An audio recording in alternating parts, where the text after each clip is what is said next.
Yeah. What does it take, though, for a young man, what was he, 20, 21 years old? I can't remember exactly what he is now, to step forward under those circumstances when there are other players on the pitch with a bit more experience? Obviously, this is a very young Manchester United side. He's 21. To do that, it says a lot about his personality and his character and his confidence in his own ability. Yeah, and he's almost one of the leaders in the team as well now. I mean, having been in that position, you just go numb. What he did is he made his mind up early. He made his mind up, strong run-up and smashed it. It was a thing of beauty. But he knew exactly what he was doing. Right, you didn't really think it was probably a penalty, VAR. Michael certainly didn't. Rio, well... None of us did. Benefit of the doubt. Let's get a view from the referee, Peter Walton. We've got him here this evening. Peter, give us your view. Well, we called it straight away, to be fair. Leave off. We did. We sat here, we watched it. The way that Koulibaly's gone up there, he's left his arm out, he's turned his back, he's took no responsibility for where that ball's striking, he's made himself bigger, and the VAR, his huge decision, that's exactly why VAR has been brought into operation here. We see him jump up there. The VAR has got to make sure that, A, the contact was inside the area, so therefore he can then adjudicate on it because there's a potential penalty kick. And Kimpembe there just hung trying to get his arm out the way, Peter? Is that clear and obvious? Really? For me, that's a handball. For me, that's a handball. He hasn't tried to get his arm out the way. He's turned his back. He's not looking on the ball. He's turned his back. He's turned his back. Hasn't taken responsibility for his arm. The ball struck his arm. His arm's been bigger.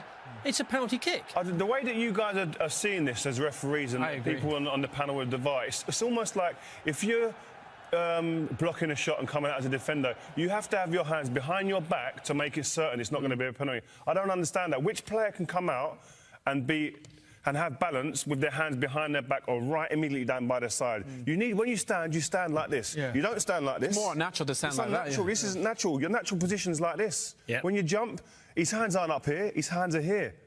Well, I don't get it. I don't understand. I don't think it's handball. I love it that it's handball. Don't get me wrong. I'm happy. That's I'll take that all day, but I don't think it's handball. Yeah. But as the law is written at the moment, that's handball. And we know that IFAB are looking at handball. We know that IFAB have, last weekend, said about the silhouette of the defender, which may come into account from 1st of June. But as the law stands at the moment, Rio, that's a handball in the penalty's mind. The law's referee's mind. They need to get football people on that panel to help the refs, because every football player will say it's not a penalty, even though it's great that it is. We understand.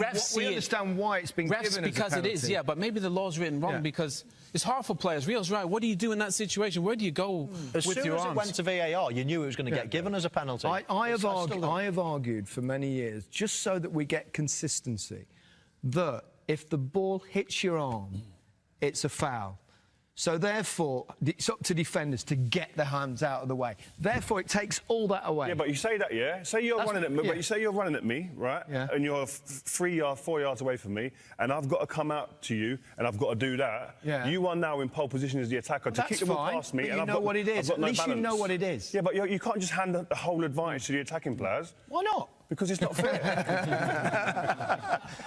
Anyway, Peter, thanks very much for giving us the referee's view. You know, you are the guys in charge of the game. You read the laws as they are, and we fully understand why you've come up with that. Incidentally, is on 3HT if you'd like to see more attack of the corner flag. In the meantime, let's hear from two of Manchester United's heroes. The double goal scorer, Romelu Lukaku, and the Iceman, Marcus Rashford, are with theirs. Gentlemen, that was high drama of the highest caliber. Romelu, forgive me if I go to this man first, you know. So, what was it like in those moments, stepping up to take that penalty? That's Ashley Young's contribution. I think, you know, it's a pressure. No, we don't speak, we only perform. It's quite lively down here, as you can tell. So you're standing there. Everything's in your hands in that moment. What are you thinking? I think just keep a cool head, you know. They're the type of things you practice every day, and you know, I wanted to take it, and you know, probably other people on the pitch as well. it doesn't matter now because we got the goal and we progressed to the next round. You're sounding very calm now, but you had to stand out there for a very long time, knowing this was happening. The review's going on. They're pressuring you. They're in your face as well. And your first Manchester United penalty, by the way, isn't it? Yeah. Yeah, like you say, that's probably the hardest thing. The wait before, but you know, it's all part of the game, and them moments, that's what we live for. You know, you want to get through them moments and be smiling after. Absolutely right, Romelu, come on in. What a fantastic performance! Extraordinary by the entire team. Yeah, it was good. It was good. You know, we were confident the day before the game. I think me and Marcus. I think in the last game against Southampton, as a pair up front, we knew that we could have done the business today. And today we played together. I mean, it was a pleasure to play with him like that. And you know, we both scored, so we're happy. Right, you scored too. In fact, great start. You came flying out of the blocks. That was the perfect start, Rosie. Yeah, I mean, we agreed. Me and him agreed that when he steps out on the press, I had to follow him, and you know, he did well on pressing on Carrera. And then, yeah, it was just a 1v1. And the second one, I told him every time when he shoots, I'll follow the ball, and that happened as well. So it's good. There's an amazing spirit in this camp right now. You don't seem to know when you're beaten. No, we just keep going. You know, I think everything starts at the training ground. You know, we do a lot of games, 5v5, 6v6, 8v8, and the competitiveness starts there. You know, I think there we do already amazing comebacks in training. So when we play the games, it's just natural to us. You know, we just keep going until the ref blows the whistle. Bit of history, of course. No team has lost 2-0 at home and gone on one and gone through on an away leg like you've done tonight. And 10 players missing as well, Marcus. You know, everything seemed to be against us, but you know, like Rom said, we're used to surviving in these moments, and today just proved that one more time. So, you know, we go forward with this game now, but we can still improve, of course, and we keep pushing and bettering ourselves. You remember when you came on as a surprise player, and now the youngsters are doing it behind you in that Europa League game? Yeah, but it's a beautiful thing, you know. We've not, like you said, 10 players injured, but for them it's an opportunity for them to come forward, and you know, they've all done that. They've been training every day. So, you know, it's what they deserve.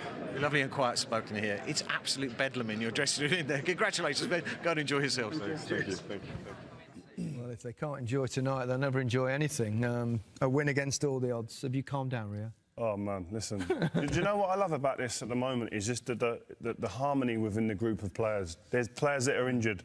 And the Ollie and his contrast staff, to where it was 2 months yeah. ago, it's extraordinary. There was a cold kind of vibe that was going through this squad before. It was a harsh type of vibe. I couldn't explain it. And then all of a sudden it's been flipped on its head.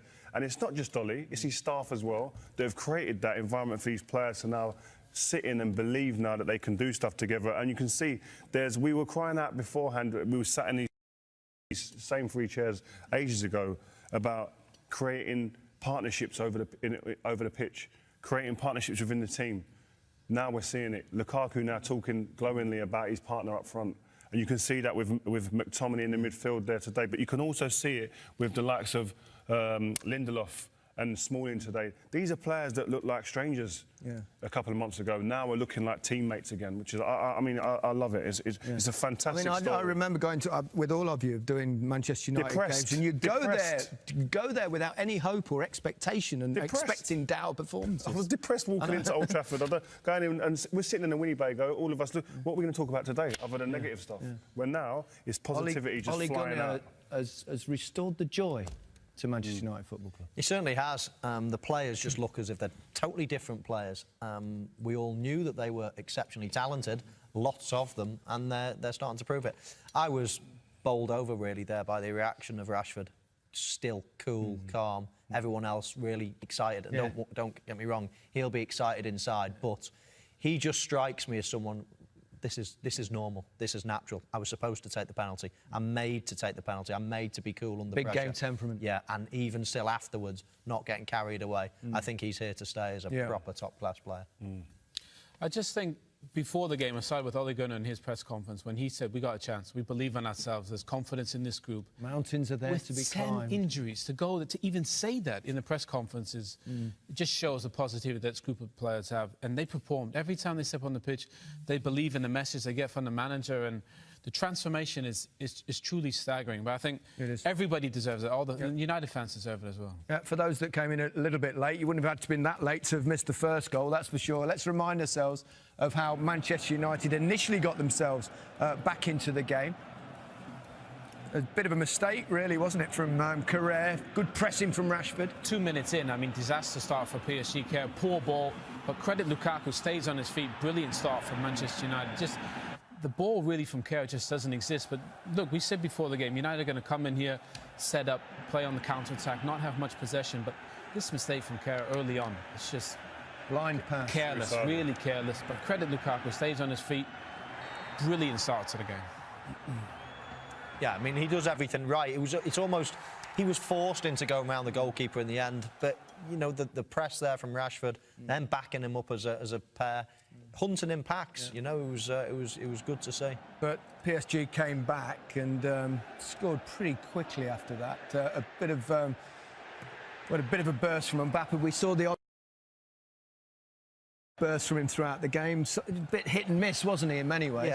Yeah, he was. And Bailly was obviously sleeping at the back post. One, playing them off onside, and then two, you know, not being aware of what was around him. So it was a poor start to the game from Bailly.